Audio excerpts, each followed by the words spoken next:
ಕಾಫಿನಾಡಿನಲ್ಲಿ ಹುಲಿ ಪ್ರತ್ಯಕ್ಷ ಆಗಿದ್ದು ಜನರಲ್ಲಿ ಆತಂಕ ಮೂಡಿದೆ.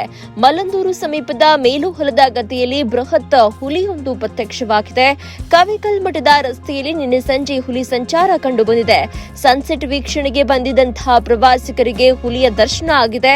ಹುಲಿ ಕಂಡು ಕೆಲಕಾಲ ಆತಂಕಕ್ಕೆ ಒಳಗಾಗಿದ್ರು ಪ್ರವಾಸಿಗರು. ಬೆಂಗಳೂರು ಮೂಲದ ಪ್ರವಾಸಿಗರಿಂದ ಅರಣ್ಯ ಇಲಾಖೆಗೆ ಈ ಬಗ್ಗೆ ಮಾಹಿತಿಯನ್ನ ಕೊಡಲಾಗಿದೆ. ಹುಲಿ ಚಲನವಲನದ ಮೇಲೆ ಅರಣ್ಯ ಇಲಾಖೆ ತೀವ್ರ ನಿಗಾ ಇಡ್ತಾ ಇದ್ದು ಸ್ಥಳೀಯರು ಪ್ರವಾಸಿಗರು ಎಚ್ಚರಿಕೆಯಿಂದ ಇರಲು ಅರಣ್ಯ ಇಲಾಖೆ ಸೂಚನೆಯನ್ನ ಕೊಟ್ಟಿದೆ.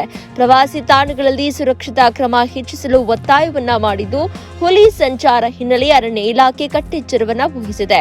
ಚಿಕ್ಕಮಗಳೂರು ತಾಲೂಕಿನ ಮಲ್ಲಂದೂರಿನ ಹೊಲಗದ್ದೆಯಲ್ಲಿ ಬೃಹತ್ ಗಾತ್ರದ ಹುಲಿಯೊಂದು ಪ್ರತ್ಯಕ್ಷವಾಗಿದೆ.